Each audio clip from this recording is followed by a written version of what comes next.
నా sincere request ఏంటంటే at least first half of the video skip చేయకుండా ఫాస్ట్ ఫార్వర్డ్ పెట్టకుండా చూడండి.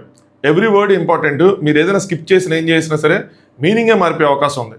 సో నేను ఎందుకు శ్రీజకి స్టాండ్ తీసుకోలేదు, స్పెషల్గా ఎందుకు వీడియోలు చేయలేదు అన్న విషయాన్ని ఫస్ట్ హాఫ్లో కవర్ చేస్తా.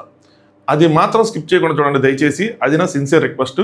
Second half of the video వీళ్ళు లోపలికి వెళ్తున్నారు కదా, వీళ్ళు ఎలా నామినేషన్ చేయబోతున్నారు, ఎవరిని టార్గెట్ చేయబోతున్నారు, ఈ ఏవైతే ఓటింగ్స్ ఉన్నాయో ఎలా ఎఫెక్ట్ అవబోతున్నాయి, బర్నీ గారి ఫ్యాన్స్కి ఏమైనా గుడ్ న్యూస్ ఉందా లేదా, ఇలాంటి విషయాలు మనం సెకండ్ హాఫ్లో మాట్లాడుకుందాం. కొద్దిగా లెంత్ ఎక్కువైనా డీటెయిల్డ్గా చెప్పడానికి ట్రై చేస్తాను. సో మీరు పేషెన్స్గా వినడానికి అట్లీస్ట్ ఫస్ట్ హాఫ్ కొద్దిగా సామరస్యంగా వినడానికి ట్రై చేయండి. Let start. హాయ్ ఫ్రెండ్స్, నా పేరు Anand. Welcome to top news. మొదటగా మీరు ఈ వీడియో లైక్ చేయాలా, ఎందుకంటే ఈ వీడియో చాలామందికి రీచ్ అవ్వాల్సిన నెసిటీ ఉంది. చాలామందికి ఆ క్వశ్చన్స్ ఉండిపోయినాయి, ఎందుకు ఎందుకు ఎందుకు ఎందుకు అని చెప్పి దాన్ని తప్పుగా అర్థం చేసుకున్నారు, తిట్టుకున్న వాళ్ళు ఉన్నారు, చాలా జరిగినాయి. ఓకే, ఎవరిష్టం వాళ్ళది. కానీ సో అందుకోసం అని చెప్పి నా కోసం లైక్ చేయండి. మీకు మధ్యలో నచ్చకపోతే ఖచ్చితంగా డిస్లైక్ చేసేసేయండి, పర్లేదు. ఆ లైక్ తీసేసుకోండి మీరు ఇచ్చిన లైక్. బట్ ఫస్ట్ మాత్రం ఒకసారి లైక్ చేయండి, ఎందుకంటే మధ్యలో మర్చిపోతారు. నేను ఆ ఫ్లోలో ఉంటాను కాబట్టి నేను చెప్పను. దాంతోపాటు నా వ్యూస్ కనుక మీకు నచ్చితే ఖచ్చితంగా సబ్స్క్రైబ్ చేసుకోండి, సరేనా? నా వ్యూస్తో పాటు మీ వ్యూస్ని కూడా ఈ ఫస్ట్ హాఫ్ మీద అయితే అట్లీస్ట్ కామెంట్ చేయడానికి ట్రై చేయండి. సరే, నేను ఒక 3 years నుంచి చేస్తున్నాను రివ్యూస్. ఫస్ట్ ఇయర్ నేను చేసినప్పుడు ఓన్లీ వాయిస్తోనే చేశాను. నాకు అంత ఎక్స్పీరియన్స్ ఉందంటే రివ్యూస్లో అప్పుడు లేదు. కానీ నేను బిగ్ బాస్ ఎక్స్పీరియన్స్ ఉంది, కానీ రివ్యూస్ ఇచ్చేవాడిని కదా. ఏ కంటెస్టెంట్ బాగా ఆడుతున్నాడు, ఏ కంటెస్టెంట్ బాగా ఆడట్లేదు, ఇలాంటివన్నీ డిస్కస్ చేసుకున్నాను. బిగ్ బాస్ చూసే ప్రతి ఒక్కరు కూడా నా పాయింట్ ఆఫ్ వ్యూలో రివ్యూరే. వాళ్ళకి కొన్ని వ్యూస్ ఉంటాయి. కొన్నిసార్లు మనం ఒక కంటెస్టెంట్కి ఫ్యాన్ అయిపోవడం వల్ల వాళ్ళ ప్రకారం చూస్తాం, కొన్నిసార్లు న్యూట్రల్గా చూస్తాం. ఏదైనా సరే ప్రతి ఒక్కరికి ఒక ఒపీనియన్ ఉంటుంది. నేను ఫస్ట్ టైం రివ్యూస్ ఇచ్చినప్పుడు జరిగిన సంఘటన ఏంటంటే, ఒక కంటెస్టెంట్కి, నేమ్స్ వద్దులే కానీ ఒక కంటెస్టెంట్కి బయట కొంతమంది టార్గెట్ చేయడం స్టార్ట్ చేశారు. ఏది సీజన్ 6. అప్పుడు నేను ఏం చేశానంటే, నాకు అది పంపించేవాళ్ళు అనమాట. చాలా తక్కువ మంది ఉండేవాళ్ళు. ఇన్స్టాగ్రామ్లో కూడా 1000, 2000, 3000 మంది ఉండేవాళ్ళు. బట్ వాళ్ళు పంపించేవాళ్ళు. పంపించినప్పుడు నేను చూసి నాకు ఏమనిపించేది అంటే, బ్లడ్ బాయిల్ అయిపోయిన ఫీలింగ్ వచ్చేది. ఎందుకు ఇలా టార్గెట్ చేస్తున్నారు, అక్కడ అలా లేదు కదా, అయినా బయట విషయాలు ఎందుకు, పాలిటిక్స్ ఎందుకు, ఇందులో ఎన్ని ఎందుకు అనిపించి నేను ఒక వీడియో తీశాను. ఎందుకు రివ్యూవర్స్ ఆ పర్టికులర్ కంటెస్టెంట్కి స్టాండ్ తీసుకోవటం లేదు, స్టాండ్ తీసుకుని మిగతా రివ్యూవర్స్ ఎవరు ఎందుకు మాట్లాడలేదు, ఇలా బయట ఒక రివ్యూవర్ వాళ్ళ మీద అలా చేస్తున్నప్పుడు ఎందుకు చేయట్లేదు నేను వీడియో చేశాను. దానికి పెద్ద రెస్పాన్స్ వచ్చింది. వాళ్ళ ఫ్యాన్స్ అందరూ బాగా షేర్ చేసుకున్నారు, పెద్ద వైరల్ అయింది. వైరల్ ఇన్ ద సెన్స్ ఎక్కువ వ్యూస్ వచ్చినాయి. అప్పుడు దాకా నాకు 5000, 6000 వస్తుంది, దానికి 25,000, 30,000 సంథింగ్ ఎంతో వచ్చినాయి ఓన్లీ వాయిస్ రివ్యూస్.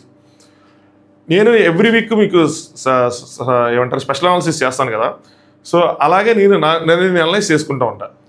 సో అప్పుడు ఎందుకు చేసుకోవడం స్టార్ట్ చేశారంటే, ఆ సీజన్ అయిపోయిన తర్వాత నేను ఒకసారి ఏమేమి వీడియోస్ చేశాను ఏంటి అని చెప్పి అలా చూసుకుంటూ ఉన్నప్పుడు నాకు ఏమనిపించిందంటే, నేను అలాగా ఆ రివ్యూర్ బయటకు వచ్చాక కూడా నా నేమ్ మెన్షన్ చేసి బాగా చెప్పారు నా కోసం అన్నట్టు చెప్పారు. యాక్చువల్గా నేను తన కోసం చెప్పింది కాదు, యాజ్ అ కంటెస్టెంట్గా చెప్పింది.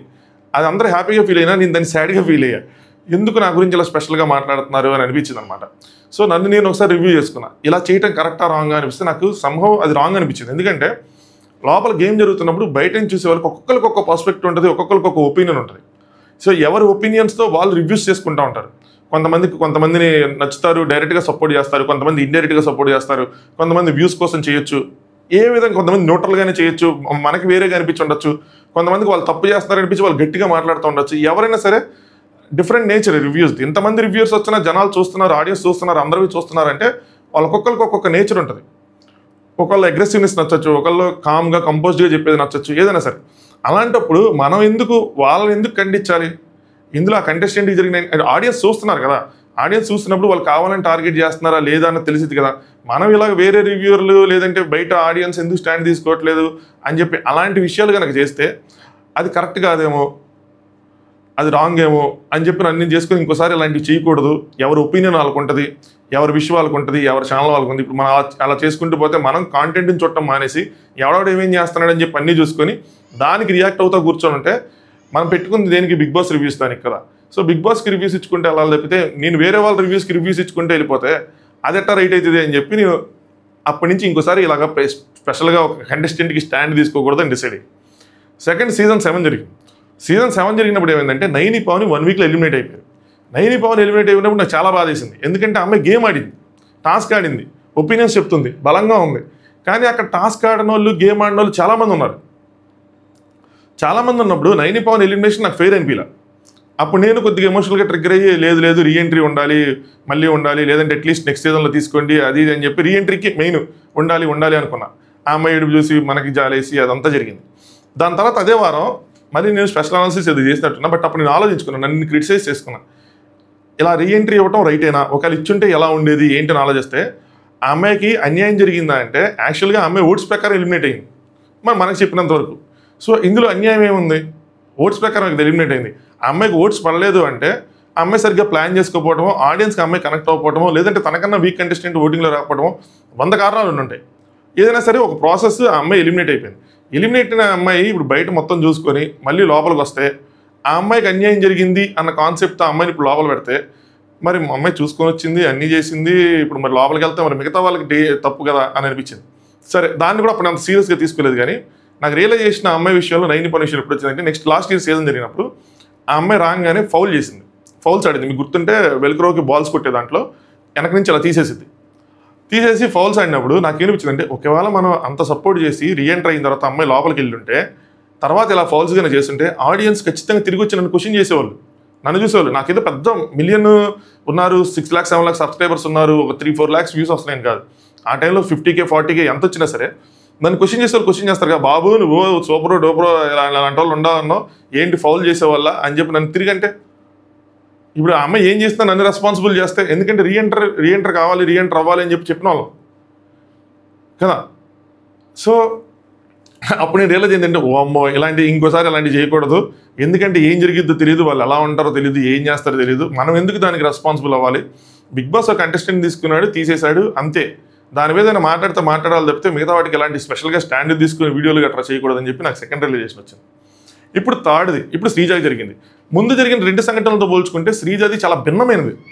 ఎందుకంటే తనకు ఓటింగ్ ద్వారా ఎలిమినేట్ అవ్వలేదు, అలాగే పోనీ ఒక ప్రాసెస్ ద్వారా ఎలిమినేట్ అయింది, అది కరెక్ట్గా జరిగింది. ఆ ప్రాసెస్ అంటే ఆ ప్రాసెస్ లాస్ట్లో టాస్క్లో అన్యాయం అయితే తనకు జరిగింది. తన సైడ్ నుంచి చూసుకుంటే డెమోన్ ఖచ్చితంగా నాకైతే మాత్రం ఇప్పుడు నేను స్టాండ్ అయి ఉంటాను. రింగ్ వదిలిన తర్వాత సౌండ్ వచ్చింది, అదే బజర్ వచ్చిన తర్వాత రింగ్ వదిలేడు అని అనిపించింది నాకు. కొంతమంది స్లో మోషన్లో వీడియోలు పెట్టి లేదు 50-50 అన్నట్టు చూపిస్తూ ఉన్నారు. కానీ బట్ ఏదైనా అక్కడ శ్రీజాకి అన్యాయం జరిగింది, నేను అది ఒప్పుకుంటాను. నేను ఆ రివ్యూలో కూడా చెప్పాను, శ్రీజాకి మాత్రం ఖచ్చితంగా అన్యాయం జరిగింది ఈ విషయంలో.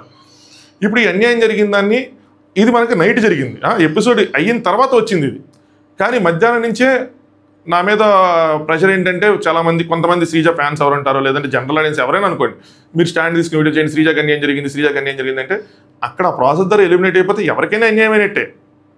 సో నేను ఆ ప్రాసెస్కి అగెనిస్ట్గా లేను, స్టాండ్ తీసుకోలేను. ఎందుకంటే అది సోమవారం చెప్పింది క్లియర్గా, ఫైర్ స్టోమ్ వస్తుంది, ఇప్పుడు మీరు ఇంత మట్టుకు చూడని ఎలిమినేషన్ ప్రక్రియను చూడబోతున్నారు అని చెప్పి ప్రాసెస్ పెట్టారు. ఈవెన్ శ్రీజా కూడా దాన్ని యాక్సెప్ట్ చేసింది, అగ్రీ, దానికి మనం రెస్పెక్ట్ చేయాలి, అదొక ప్రాసెస్ అంది, ఓకే.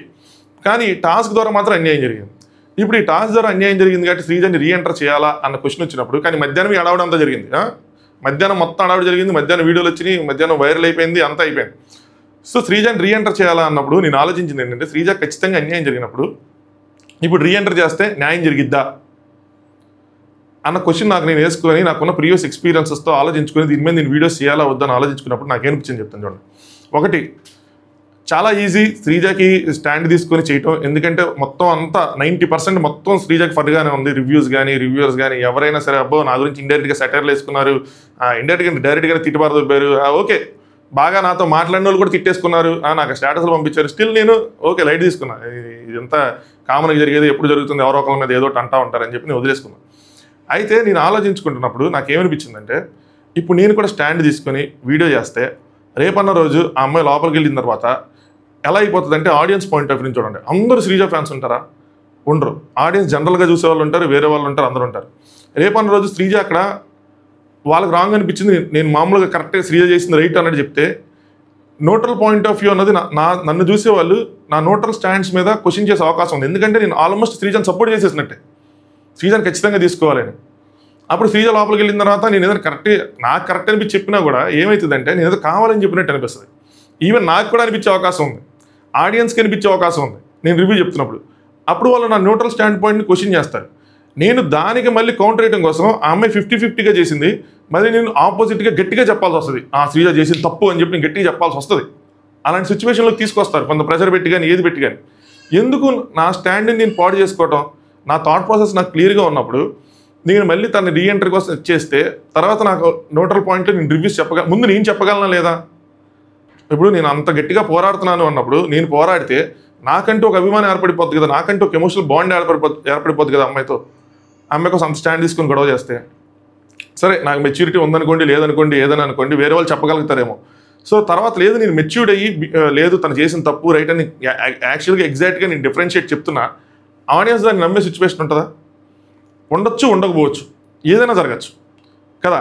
సో నేను అందుకని చెప్పి డైరెక్ట్గా స్టాండ్ తీసుకోవటం ఇవన్నీ చేయాలి. రెండో పాయింట్ ఏంటంటే, ఈ అమ్మాయి మళ్ళీ ఓకే న్యాయం చేయడం కోసం ఈ అమ్మాయిని మళ్ళీ రీఎంటర్ చేస్తే తనకు జరిగింది అన్యాయమే కాబట్టి ఇది న్యాయం అనుకొని తను రీఎంటర్ చేస్తే, ఒక కంటెస్టెంట్కి అన్యాయం జరిగిందని చెప్పి న్యాయం చేయడం కోసం రీఎంటర్ చేస్తే లోపల ఉన్న మిగతా కంటెస్టెంట్స్కి అన్యాయం కాదా? ఆలోచించండి. బిగ్ బాస్లో ఫస్ట్ మేజర్గా మనం ఫేస్ చేసే ఇష్యూ ఏంటంటే, నేను వెళ్ళకపోయినా కూడా నేను చెప్పగలను, ఎందుకంటే వాళ్ళ షూస్లో ఉండి ఆలోచిస్తాను కాబట్టి, కంఫర్ట్ జోన్ క్రియేట్ చేసుకోవటం, ఒక ఎన్విరాన్మెంట్కి మనం అలవాటు పడటం. అలాంటి కొత్త హౌస్లో కొత్త మెంబర్స్ మధ్యలో కూర్చోవటం, తినటం, లెగటం, వాష్రూమ్ వాడటం, బ్రష్ చేసుకోవటం, స్నానం చేయటం, బట్టలు మార్చుకోవటం, ఇది ఫస్ట్ ఇనిషియల్గా మనం ఫేస్ చేసే డిఫికల్టీస్ నా పాయింట్ ఆఫ్ వ్యూలో. కొంతమందికి చాలా అంటే చాలా తడబడతారు, మాట్లాడటం కష్టమవుతుంది, ఏదైనా సరే. అలాంటి ఒక కంఫర్ట్గా అంటే ఆ కండిషన్స్కి అలవాటు పడటం. ఈవెన్ క్రికెట్లో కూడా మనం వేరే ప్లేస్కి వెళ్ళినప్పుడు ఆ కండిషన్స్కి అలవాటు పడేలాగా మ్యాచ్లు ఆడటం కానీ ఇవన్నీ చేస్తూ ఉంటారు. సో ఆ కండిషన్స్కి అలవాటు పడటం అనేది చాలా కష్టమైన విషయం. తర్వాత మనుషుల్ని, అక్కడ ఉన్న మనుషుల్ని అర్థం చేసుకోవటం, వాళ్ళు ఎందుకు ఎప్పుడు ఎలా మాట్లాడుతున్నారు, ఏం చేస్తున్నారు, వాళ్ళ గేమ్ ఎలా ఉంటుంది, వాళ్ళు ఎలా ఆలోచిస్తారు, వాళ్ళు ఎలా తింటున్నారు, లేదంటే ఎలా ఆడుతున్నారు, ఇలాంటివన్నీ అక్కడ ఉన్న మనుషులను అర్థం చేసుకోవటం. నెక్స్ట్ మన గేమ్ ఆడుతున్నప్పుడు మన గేమ్ బయటికి ఎలా వెళ్తుంది, మనం ఎలా కనిపిస్తున్నాము అన్నది డీకోడ్ చేసుకోవటం. ఇలా చాలా అంటే చాలా పారామీటర్స్ ఉంటాయి. తిరిగి ఎలిమినేట్ అయిపోయి ఒక కంటెస్టెంట్ బయటకు వచ్చిన తర్వాత, ఒకటి తనకు కంఫర్ట్ జోన్ ఉంది, రెండు తనకి ఎవరు ఎలా ఉంటారు ఏంటన్నది పర్సనల్ ఎక్స్పీరియన్స్ ఉంది లోపల, మూడు తన గేమ్ బయటికి ఎలా వచ్చింది అన్నది నీట్గా ఎపిసోడ్స్ అన్నీ చూసుకుంటే, ప్రోమోలు అన్నీ చూసుకుంటే క్లియర్ కట్గా అర్థమైపోద్ది. నాలుగు ఎవరైతే వైల్డ్ కార్డ్స్ వెళ్ళారో వాళ్ళ గేమ్ కూడా మనకు చూసుకునే ఛాన్స్ దక్కేసింది. 2 వారాలు నీట్గా చూసుకోవచ్చు, అన్ని చేసుకోవచ్చు. ఇంత అడ్వాంటేజ్తో ఒక కంటెస్టెంట్ లోపలికి వెళ్ళినప్పుడు క్లియర్గా ఎవరు నామినేట్ చేయాలి, ఎవరిని ఎక్కడ ఏ పాయింట్లు పెట్టాలి, ఎవరికి ఏ పాయింట్లు పెడితే వాళ్ళు డిఫెన్స్ మోడ్లోకి వెళ్ళిపోతారు, లేదంటే ఎక్కడ ట్రిగ్గర్ చేయాలి అని ఇన్ని పాయింట్లు తెలిసినప్పుడు లోపలికి వెళ్తే అది మిగతా కంటెస్టెంట్స్కి అన్ఫేర్ కదా. మీరు అడగచ్చు వైల్డ్ కార్డ్స్ కూడా ఇలాగే ఉంటుంది కదా అని. అట్లీస్ట్ వైల్డ్ కార్డ్స్కి గేమ్ చూసిన అనుభవం ఉంటుంది, గేమ్ ఆడిన అనుభవం ఉండదు, ఆ హౌస్ అనుభవం ఉండదు, పర్సనల్గా వాళ్ళు తెలియదు, బయట నుంచి తెలిసిన వాళ్ళే. స్టిల్ నేను వైల్డ్ కార్డ్స్ కూడా నా ఒపీనియన్ కొంచెం డిఫరెంట్ ఉంటుంది, నేను సపోర్ట్ చేయను కానీ, బట్ అట్లీస్ట్ అది కొంచెం బెటర్ కంపారిటివ్లీ. ఇప్పుడు మరి ఈ తినని లోపల పంపిస్తే, ఇంత అడ్వాంటేజెస్ లోపల పంపిస్తే లోపల ఉన్న కంటెస్టెంట్స్ ఎవరైతే 10-15 మంది ఉన్నారో వాళ్ళందరికీ అన్యాయం చేసినట్టే కదా. దీనికి ఇప్పుడు రివ్యూయర్ సపోర్టు, ఆడియన్స్ సపోర్టు, ఎమోషనల్గా బాండ్ అయిన వాళ్ళు ఉన్నారు. ఇంతమందితో ఇంత ఫోర్స్తో ఒక కంటెస్టెంట్ లోపలికి వెళ్తే మిగతా వాళ్ళకి అన్యాయం జరిగినట్టే కదా. సో ఇలాంటి పాయింట్స్ అన్ని ఆలోచించుకున్నాం. మరి శ్రీజాకి ఎట్లా న్యాయం చేయాలి అంటే, నేను అప్పుడు అనుకున్నది ఏంటంటే, మేబీ ఇప్పుడు నైని పవన్కి ఎలా అయితే నెక్స్ట్ సీజన్లో వైల్డ్ కార్డ్ కింద ఒక ఆపర్చునిటీ క్రియేట్ చేస్తారో తనకు కూడా క్రియేట్ చేస్తారు. తను బాధపడితే, నేను ఆనెస్ట్గా చెప్తున్నా, ప్రామిస్గా చెప్తున్నా, తను ఏడుస్తూ రీల్ పెడితే నాకు అర్ధరాత్రి ఎవరో పంపించినప్పుడు నాకు నిజంగా కళ్ళల్లో లిటరల్గా నీళ్ళు వచ్చినాయి.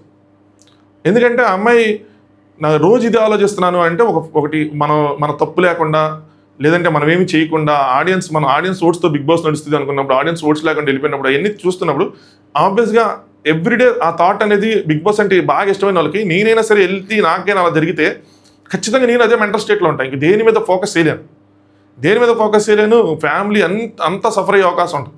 అది చూసినప్పుడు ఆ అమ్మాయి నాకు కూడా బాధ వేసి నేను ఒక కామెంట్ పెట్టాను. తను సాఫ్ట్వేర్ ఇంజనీరే, నేను సాఫ్ట్వేర్ ఇంజనీరే. ఏం పెట్టానంటే, మేబీ ఇంకొక సీజన్లో నాకు అర్థమవుతుంది, కానీ దానివల్ల మెంటల్ హెల్త్ డిస్టర్బ్ అవుతుంది, వేరే వాటి మీద ఫోకస్ చేయండి. మేబీ ఇంకొక సీజన్లో మీకు ఒక ఆపర్చునిటీ రావచ్చు, మేము ఇంకా బెటర్ వర్షన్ ఆఫ్ శ్రీజాని చూడొచ్చు అందులో అని చెప్పి పెట్టాను.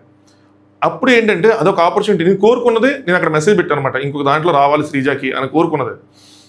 అప్పుడు ఆమె వేరే సీజన్లో వెళ్తే మళ్ళీ కొత్త హౌస్, ఈవెన్ దో తను ఆడిన అనుభవం ఉన్నా, అట్లీస్ట్ కొత్త హౌస్, కొత్త కంటెస్టెంట్స్, కొత్త గేము, బయట ఏం జరుగుతుందో తెలియదు, ఫ్రెష్ స్టార్ట్, ఒక ఫెయిర్ ఛాన్స్, ఇది ఒక ఫెయిర్ ఛాన్స్ అయ్యిద్ది అని నేను అనుకున్నాను. ఈ విషయాలన్నీ నేను మీకు ఎప్పుడు సీజన్ అయిపోయిన తర్వాత చెప్దాం అనుకున్నా, లేదంటే శ్రీజ రీఎంట్రీ అయ్యాక చెప్దాం అనుకున్నా. సో శ్రీజ రీఎంట్రీ ఈరోజు అయిపోయింది కాబట్టి చెప్తున్నా. సో నేను నా న్యూట్రల్ స్టాండ్ పాయింట్ నేను కరెక్ట్గా మెయింటైన్ చేసుకోవాలి, అట్ ద సేమ్ టైం ఆ అమ్మాయికి న్యాయం జరగాలి అంటే ఇలాంటి ప్రాసెస్ కరెక్ట్ ఏమో అని నేను అనుకున్నది. లేదు బిగ్ బాస్ లేదు, నేను ఇలా పెడతాను రీఎంట్రీ, డైరెక్ట్గా పెట్టుకుంటాను, లేదంటే ఓట్స్ ద్వారా పెట్టుకుంటాను, ఆడియన్స్ ఓట్స్ ద్వారా పెట్టుకుంటాను, ఏదో ఒకటి చేస్తాను కానీ నేను పంపిస్తాను, మరి నువ్వేం చేస్తాను, ఆపోజిట్గా నుంచుంటావు అంటే నుంచోను నేను. సో వాళ్ళకి ప్రాసెస్ పెట్టినప్పుడు నేను దాన్ని క్రిటిసైజ్ చేస్తానేమో. ఇప్పుడు ఎలాగైతే షకీబ్కి ప్రాసెస్ పెట్టి షకీబ్ని తీసుకోకుండా దివ్యాన్ని తీసుకున్నాను ఎలా అయితే క్రిటిసైజ్ చేశానో అలాగే క్రిటిసైజ్ చేస్తా. మీకు నచ్చింది మీరు చేస్తారు ఎండ్ ఆఫ్ ద డే. ఇక ఎవరేమనుకున్నా ఏంటి, ఎవరికి ఏం ఫరక్ పడదు. ఎందుకంటే శ్రీజ ఎలిమినేషన్ ఆ ప్రాసెస్ని మనం యాక్సెప్ట్ చేసినప్పుడు శ్రీజ రీఎంట్రీ ప్రాసెస్ని కూడా యాక్సెప్ట్ చేయాలి. నేను ఆ ప్రాసెస్ని యాక్సెప్ట్ చేసినప్పుడు దీన్ని కూడా నేను యాక్సెప్ట్ చేయాలి కదా. As simple as that. Accept చేస్తా. దీనివల్ల వేరే కంటెస్టెంట్లు ఎఫెక్ట్ అయినా, ప్రాసెస్ ఎఫెక్ట్ అయినా, వేరే ఎఫెక్ట్ అయినా, మరి బిగ్ బాస్ వాళ్ళు ఆలోచించుకొని కంటెస్టెంట్ వెనక్కి తీసుకుంటున్నారు అంటే చేయాల్సింది తప్పదు ఇంక. సో ఇది ఎవరికైనా డౌట్లు ఉంటే నేను పర్సనల్గా అయ్యేది ఏముంటుంది, నేనేమి చిన్నపిల్లని కాదు కదా, నాకు ఎవరి కోసం ఎలా మాట్లాడితే వ్యూస్ వస్తాయి, సబ్స్క్రైబర్స్ వస్తారు అన్నది నాకు తెలియదా, ఆడియన్స్ని ఎమోషనల్గా ఎలా ట్రిగ్గర్ చేయాలి అన్నది అందరికన్నా ఎక్కువ చేస్తుంది. కాకపోతే ఏంటంటే అలా ట్రిగ్గర్ చేయకూడదు, ఈ షో ద్వారా అలా ఎవరు ట్రిగ్గర్ అవ్వకూడదు అన్నది నా పాయింట్. నెగిటివ్గా ఎమోషనల్గా స్ట్రెస్ తీసుకోవడం, దాని గురించి ఎక్కువ ఆలోచించడం అలాంటివి చేయకూడదు. ఎందుకంటే చాలా వీడియోస్ ఈ మధ్య కొంతమంది పెడుతున్నారు, సైకలాజికల్గా ఎఫెక్ట్ అవుతారు బిగ్ బాస్ వస్తే అది అని. ఆ నెగిటివ్ పర్స్పెక్టివ్ ఉంది, ఒక పర్సంటేజ్ ఉంటుంది. మనం బాగా ఇన్వాల్వ్ అయిపోతే కనుక అది జరుగుతుంది. అది జరగకూడదు అని చెప్పి నా తాపత్రయం. అలాంటప్పుడు నేను క్యాష్ చేసుకోవాలంటే చాలా ఈజీ, క్యాష్ చేసుకోవడం ఆడియన్స్ని. అందరూ మెంటల్ ఎమోషనల్గా ఉన్నప్పుడు వాళ్ళని అదే దాంట్లో డిస్టర్బ్ చేయటం కానీ, అందులో వ్యూస్ తెచ్చుకోవటం కానీ పెద్ద విషయం కాదు. ఇప్పుడు వాళ్ళందరూ వ్యూస్ కోసం చేశారు ఎవరని నేను అన్నాను, వాళ్ళకి ఒరిజినల్గా అనిపించుండొచ్చు. నేను ఎలా అయితే నైని పవన్ ఎలిమినేషన్ అప్పుడు నేను ఎలా ట్రిగ్గర్ అయ్యానో వాళ్ళు ట్రిగ్గర్ అయ్యి ఉండొచ్చు. ఎవరిని తప్పుపట్టాను నేను, ఎవరి స్టాండ్ వాళ్ళది. అట్ ద సేమ్ టైం వేరే వాళ్ళ స్టాండ్ని క్రిటిసైజ్ చేయకూడదు. ఎందుకంటే వాళ్ళకంటూ ఒక ఒపీనియన్ ఉంటుంది, వాళ్ళ పాయింట్ ఆఫ్ వ్యూలో వాళ్ళు రైట్ ఉండొచ్చు అన్నది నేను సీజన్ 6 నుంచి నేర్చుకున్నాను. వేరే రివ్యూర్ వేరే చెప్తున్నప్పుడు నేను దాన్ని కిలుపుకోలేదు, తర్వాత నుంచి కిలుపుకోలేదు. ఎందుకు అవసరం లేదు, ఎవరు ఆడియన్స్ ఉంటారు కదా, ఆడియన్స్ చూసుకుంటారు. ఇప్పుడు కూడా నాకు చాలామంది మెసేజ్ చేస్తారు, పలానా రివ్యూరు పలానా కంటెస్టెంట్కి పియర్గా చేస్తున్నాడు, పలానా రివ్యూరు పలానా కంటెస్టెంట్కి పియర్గా చేస్తున్నాడు, ఇంకో రివ్యూ అంటే ఇది చూసి నేర్చుకో, ఇలాంటివి వస్తూ ఉంటాయి. నేనేమంటానంటే వాళ్ళకి తెలియదు ఏంటంటే నా గురించి కూడా వాళ్ళకి వెళ్తూ ఉండొచ్చు, ఇంకో వీడు ఈ కంటెస్టెంట్ సపోర్ట్ చేస్తున్నాడు, ఇంకో వీడు న్యూట్రల్ అంటాడు కానీ న్యూట్రల్ కాదు అని చెప్పి. 100% ఎవరిని ఇక్కడ ఎవరు సాటిస్ఫై చేయలేరు.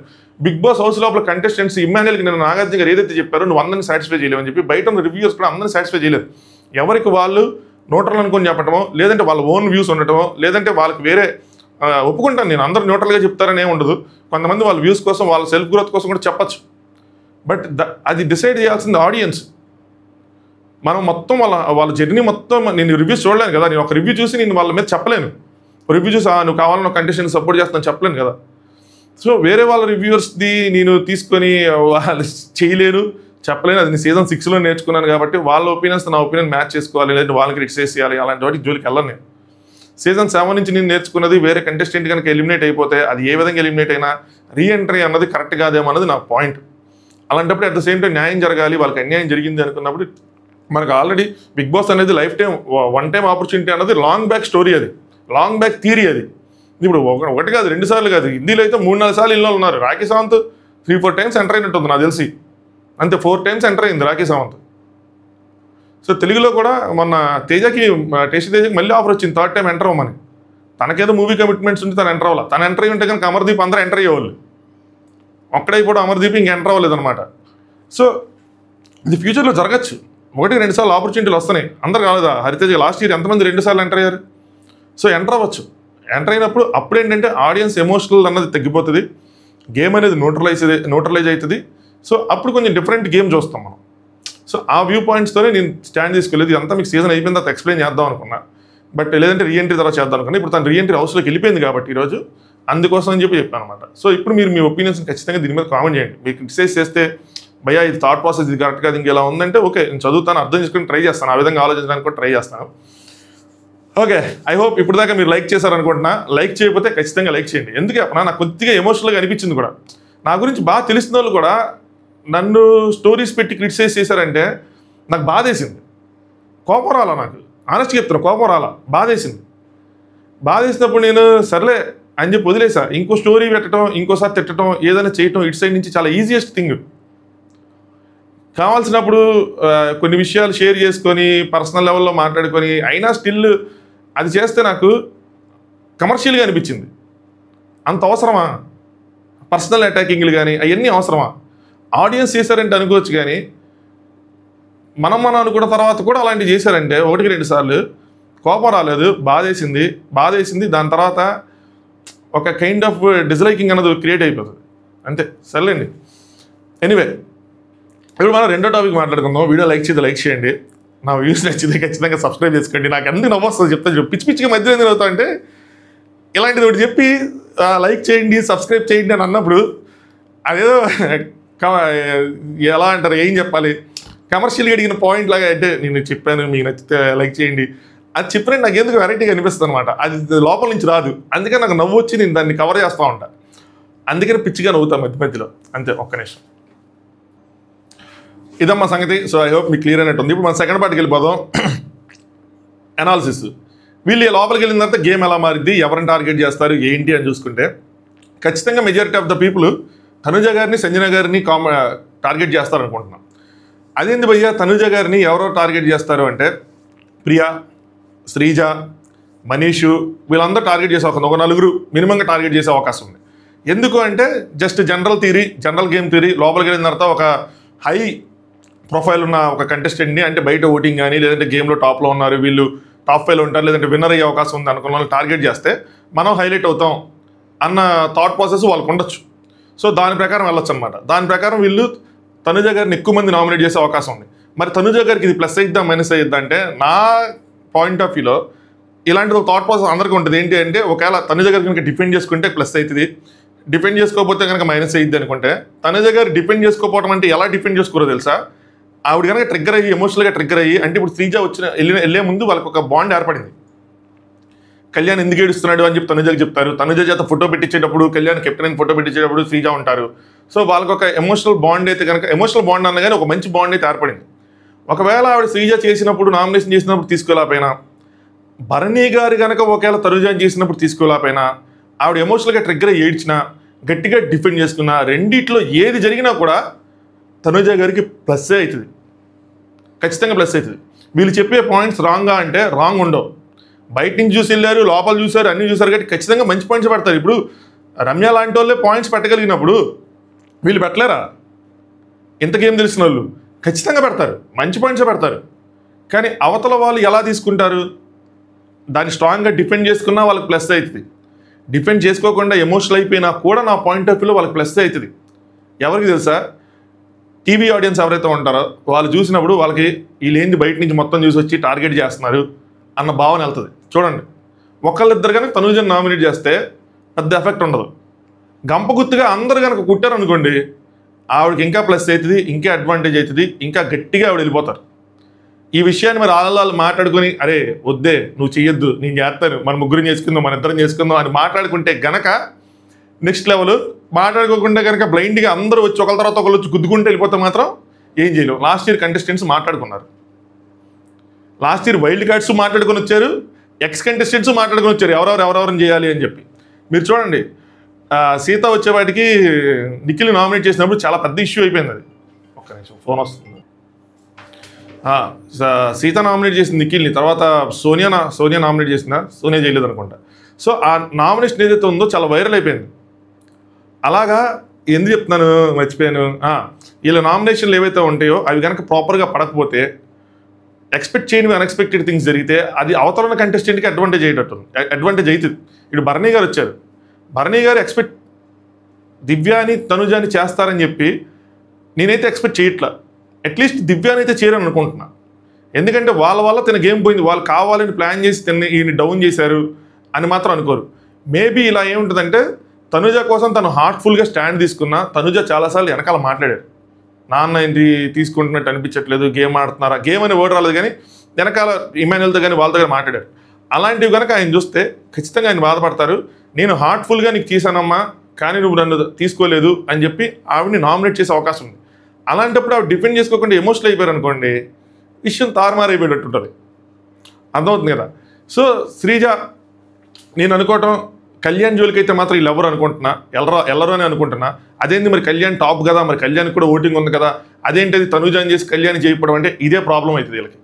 బయట నుంచి వచ్చే బిగ్గెస్ట్ క్వశ్చన్ అవుతుంది. కానీ కళ్యాణ్ వీళ్ళ కేటగిరీ అనుకోండి, లేదంటే వీళ్ళ ఫ్రెండ్ అనుకోండి, వీళ్ళ అన్నయ్య వీళ్ళ తమ్ముడు అనుకోండి. సో కళ్యాణ్ టచ్ చేయరు, వీళ్ళు తనుజాని టచ్ చేస్తారు, తనుజాని టార్గెట్ చేస్తారు. శ్రీజ ఫస్ట్ తనుజాకి ఒకటి ఓటు పడుతుంది, ఇంకొక ఓటు శ్రీజ ఎవరిని చేస్తుంది అంటే దివ్యల మాదిరి గారు ఆల్రెడీ నామినేట్ అయిపోయారని చెప్పి టాకు. గోల్డెన్ బజర్ కోసం నేను చెప్తాను అనుకున్నా, స్టార్టింగ్ మర్చిపోయా. గోల్డెన్ బజర్ వచ్చింది తనుజాకి. తర్వాత ఈ టైంలో వాడాలంటే ఎవరికి వాడతామని నాగార్జున గారు అడిగితే నేను సంజన గారికి వాడతాను అన్నారంట. బట్ వాడమని చెప్పి చెప్పలేదంట, వాడాలి అని చెప్పి చెప్పలేదంట. సో వాడకుండానే నార్మల్గానే జరిగింది ప్రాసెస్, ఆవిడ దగ్గర అది ఉంది. అట్ ద సేమ్ టైం ఆవిడ మాధురి గారిని నామినేట్ చేశారు. మాధురి గారిని కానీ నామినేట్ చేయకుండా ఉంటే శ్రీజ ఏమైనా మాధురిని చేసేవాళ్ళేమో. బట్ చేయరు. సో ఇప్పుడు ఇంకెవరిని చేస్తారంటే నేను అనుకోవటం, ఒకటి తనూజ గారిని చేస్తే, 2 సంజన గారిని ఏమైనా చేస్తారేమో అని అనుకున్నా. వైల్డ్ కార్డ్స్ జోలికి వెళ్ళరేమో అని అనుకున్నా మ్యాక్సిమం. ఎందుకంటే ఆవిడకి నామినేషన్ చేసిన రమ్య లేరు, నెక్స్ట్ నామినేట్ చేసిన మాధురి గారు కూడా ఆల్రెడీ నామినేట్ అయ్యి ఉన్నారు కాబట్టి చేయరు. సెకండ్ ప్రియా టార్గెట్ కూడా తనూజానే. ఖచ్చితంగా తనూజాతో పెట్టుకుంటారు, ఎందుకంటే ఒక టాప్ కంటెస్టెంట్తో పెట్టుకుంటే మనం హైలైట్ అవుతామని భావన ఉంటుంది కాబట్టి తనూజాని చేస్తారు. సెకండ్ ప్రియా నాకు తెలిసి సుమనన్న ఏమైనా టచ్ చేసిద్దా? బయట సుమనన్నకి ఫుల్ పాజిటివిటీ ఉంది, కానీ సుమనన్న మీద ప్రాపర్ పాయింట్స్ పెట్టి టచ్ చేస్తే కనుక ఎలాగైతే మనం తనూజాకి అనుకుంటున్నాం ప్రాపర్ పాయింట్స్ సుమనన్నకు కూడా ఉన్నాయి. సుమనన్న గేమ్కి వస్తున్న క్రేజ్కి ఆనెస్ట్గా చెప్తున్నాను అంత బ్యాలెన్సింగ్ అయితే ఏమీ లేదు. బట్ ఆయన మంచితనం వల్ల చాలామంది ఫ్యాన్స్ ఫస్ట్ నుంచి ఉన్నారు కాబట్టి వాళ్ళు అట్రాక్ట్ అయి ఉన్నారు. కావాలంటే తను ఇంతకుముందు ఆవిడని చేశారు కాబట్టి చేయొచ్చు. లేదు అంటే కనుక ఈవిడ కూడా నెక్స్ట్ అదర్వైజ్ ఇమాన్యుల్ కూడా లేడు కాబట్టి ఇంక సంజన గారి దగ్గరికే వెళ్ళాల్సిన సిచ్యువేషన్ ఉంటుంది. దాని తర్వాత మాస్క్ మ్యాన్ హరీష్ని తీసుకుంటే ఇమాన్యుల్ ఉండింటే కనుక ఖచ్చితంగా కూర్చోవాలి. ఫస్ట్ నుంచి ఇమాన్యుల్ టార్గెట్ చేసుకుని వచ్చాడు కాబట్టి ఇమాన్యుల్ ఇప్పుడు అలాగే సేఫ్ గేమ్ ఉంది కాబట్టి ఇమాన్యుల్ కెప్టెన్ అయిపోయి బతికిపోయాడు నిజం చెప్పాలంటే. లేదంటే మాత్రం చాలా అంటే చాలా రచ్చ, మొక్కకి చచ్చిపోయిన మొక్కకి నీళ్ళు పోసి బతికించు అన్న పాయింట్ పట్టుకుని చిడుగులు అడేసేవాడు, నువ్వు కావాలని తనూజని చేస్తావు అని చెప్పి. మాస్క్ మ్యాన్ తనూజని చేయడం నేను అనుకుంటున్నా. తనూజ గారు చేయడు మాస్క్ మ్యాన్. సంజన గారి దగ్గరికి అయితే వెళ్తాడు, నెక్స్ట్ సుమన్ శెట్టి అన్న దగ్గరికి అయితే వెళ్తాడు, వీళ్ళిద్దరి దగ్గరికి అయితే వెళ్తాడు అనుకుంటున్నా. నెక్స్ట్ హరీష్ ఖచ్చితంగా తనూజ గారి దగ్గరికి వెళ్తాడు. ఆయన హైలైట్ అవ్వాలి, ఎందుకంటే లీస్ట్ ఛాన్సెస్ సెకండ్ కంటెస్టెంట్ కనుక ఉంచితే లీస్ట్ ఛాన్సెస్ ఉన్నవి మనీష్కే. చెప్తాను ఎంతమంది ఉంచుతారు ఏంటని చెప్పి. సో మనీష్కే ఉన్నాయి కాబట్టి మనీష్ మ్యాక్సిమం తనూజని నామినేట్ చేసి తనూజని ట్రిగ్గర్ చేయడానికే ట్రై చేస్తారు. సరేనా, ఇంకొక ఫోన్ వస్తున్నాను. నెక్స్ట్ మనీష్ రాముని చేసే అవకాశం ఉంది, ఎందుకంటే రాము మీద ఫస్ట్ నుంచి తనకు ఒక ఒపీనియన్ ఉంది, నటిస్తున్నాడు అని చెప్పి. సో ఇలా నటిస్తున్నాడు కాబట్టి రాముని చేసే అవకాశం ఉంది. అంటే ఆయనకి ఇంకా క్లియర్గా విజువల్ కనిపిస్తుంది, కావాలని నువ్వు వెళ్ళి మధ్యలో కూర్చోవటం నీకు తెలుసు, మధ్యలో కూర్చోవద్దని తెలుసు, అయినా సరే వెళ్తావు, కావాలని అలా చేస్తున్నావు, నన్ను ఎవరు పట్టించుకోవట్లేదని డైలాగ్ వేయటం కానీ వీటన్నిటిని పెట్టి మనీష్ రాముని చేస్తాడని అనుకుంటున్నా ఒక నామినేషన్. సో వీళ్ళు 4 అయ్యారు. నెక్స్ట్ ఇది ఫ్లోరా సైని గారు. ఫ్లోరా సైని గారు ఖచ్చితంగా ఆబ్వియస్లీ మన అందరూ తెలిసిందే రీతు పాపని చేస్తారు, ఎందుకంటే తనకి క్లాషెస్ అయింది కాబట్టి అది కంటిన్యూ అవుతా ఉన్నాయి కాబట్టి రీతుని చేసే అవకాశం ఎక్కువ ఉంది. రాముని చేయరు, కళ్యాణి చేయరు.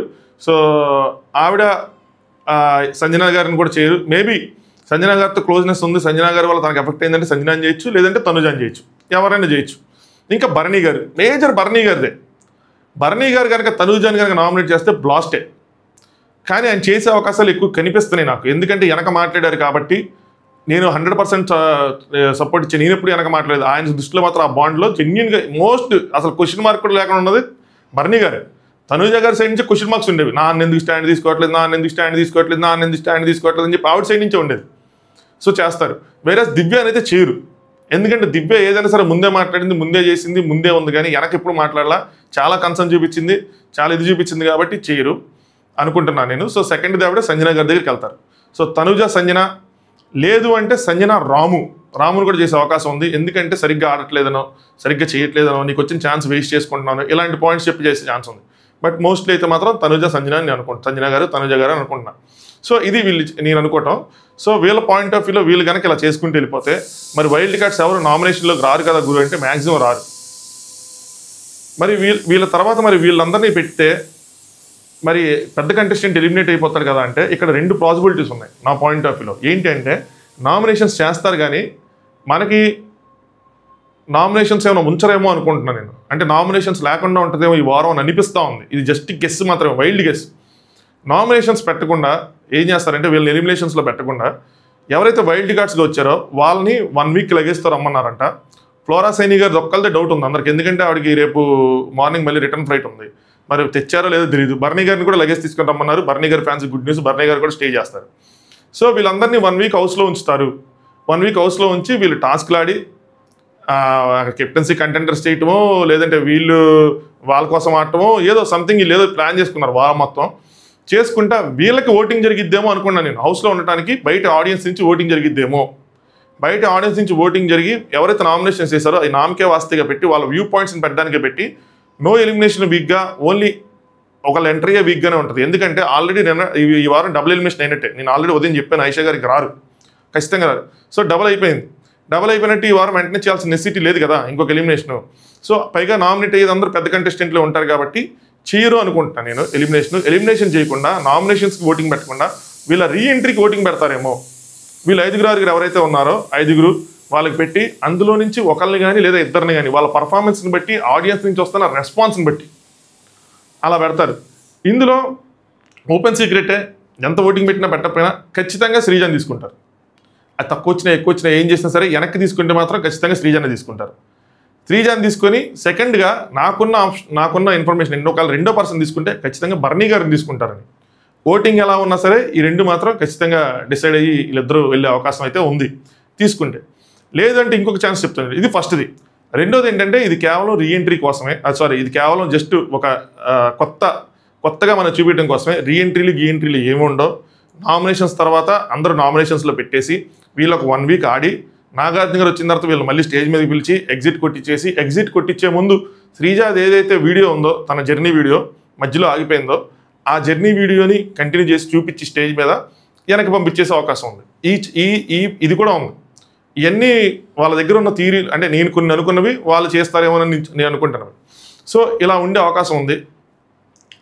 సో ఇదన్నమాట సంగతి. ఇంతకుమించి ఇంకేం లేదు. లేదంటే మూడోది వాళ్ళకు సపరేట్ ఓటింగ్ వీళ్ళకి సపరేట్ ఓటింగ్ పెడతారా అంటే అది కష్టం. ఎలిమినేషన్ని రీఎంట్రీని కలిపి ఓటింగ్ పెడతారంటే అది లాజికల్గా కరెక్ట్గా అనిపించట్లా కదా. సో 2 ఓటింగ్లు పెడతారంటే సాఫ్ట్వేర్ అప్డేట్స్ చేయాలి, అది జనాలకి కన్ఫ్యూజను. సో ఎయిదర్ ఓటింగ్ ఉంటే వీళ్ళకే ఉంటుంది, నామినేషన్స్ అన్ని నామకే వస్తే జరిగితే, లేదు అంటే వీళ్ళు రీఎంట్రీ ఉండదు. లేదు అంటే ఇంకోటి ఉంది, థర్డ్ ఆప్షన్. ఇప్పుడు మీతో అంటే వస్తుంది, ఎలిమినేషన్ ఉంటుంది, వీకెండ్ వచ్చిన తర్వాత అక్కడున్న హౌస్మేట్స్తో ఓటింగ్ పెట్టడం, ఎలాగైతే రతికాకి పెట్టించారో సేమ్ అలాగే ఇక్కడ ఓటింగ్ పెట్టడం, ఎలాగైతే షకీబ్కి దివ్యాకి పెట్టారో సేమ్ అలాగే ఓటింగ్ పెట్టడం. ఓటింగ్ పెట్టిన తర్వాత మనకేం చెప్పరు, మనకేం చూపిరు కాబట్టి వాళ్ళ ఇష్టం కాబట్టి ఒక ఇద్దరు తీసుకొని మా అనిపించడం, ఇలా కూడా ఉండొచ్చు. ఈ 3 ఆప్షన్స్లో ఏదో ఒకటి జరిగిద్ది week. But interesting week, TRP పగిలిపోయే వీక్ అవుతుంది అనుకుంటున్నాను నేను. ఈ సీజన్కే బెస్ట్ హైలైట్ వీక్ అవుతుంది అని అనుకుంటున్నా, చూడాలి ఇంకా. అలాగే నామినేషన్స్ కూడా అసలు ప్రాణం పోయినా మిస్ అవ్వకూడదు, అలాంటి నామినేషన్సే ఉంటాయి మ్యాక్సిమం. లైవ్ మొత్తం కవర్ చేయాల్సిందే, దాన్ని కవర్ చేసి మనం డీటెయిల్గా మాట్లాడుకోవాల్సిందే, ఇంట్రెస్టింగ్గా ఉంటుంది, రేపు ఫుల్ ఆన్ ఎనర్జీతో ఉండాల్సిందే. చూద్దాం. సో ఇదే మా సంగతి. ఐ హోప్ నేను అన్నీ కవర్ చేశాను అనుకుంటున్నాను. మీ ఒపీనియన్స్ని ఆనెస్ట్గా పెట్టండి. తిట్టడాలు ఇవన్నీ వేస్ట్ పనులు, అనవసరమైన పనులు, నాకు ఎవరి మీద ఏది ఉండదు. ఇంకా మీ ఇష్టం, మీరు అలా మీ కామెంట్స్ చేస్తారు ఏంటని. బట్ నచ్చితే మాత్రం ఖచ్చితంగా ఇప్పటివరకు లైక్ చేయకపోతే లైక్ చేయండి, సబ్స్క్రైబ్ చేసుకోండి. కొత్తగా ఎవరైనా చూస్తే వాళ్ళకి చెప్తున్నాను, బిగ్ బాస్ మీద, not about contestants, Big Boss మీద నాకున్న అభిమానాన్ని, మన అభిమానాన్ని ఒక పాడ్కాస్ట్ ఇంటర్వ్యూలో చేశాను. చూడండి, దాని లింక్ ఫస్ట్ కామెంట్ కింద పిన్ చేసి ఉంచుతాను. ఎవరైనా చూడండి వాళ్ళంటే చూడండి. చాలామంది నా ఆడియన్స్ ఆల్రెడీ చూసేసి ఉంటారు, నన్ను ఫాలో అయ్యే వాళ్ళందరూ చూసేసి ఉంటారు. కొత్తగా ఎవరైనా ఉంటే కనుక ఖచ్చితంగా చూడండి, you will like it. Okay, night episode రివ్యూతో మళ్ళీ కలుసుకుందాం. Thanks for watching top news.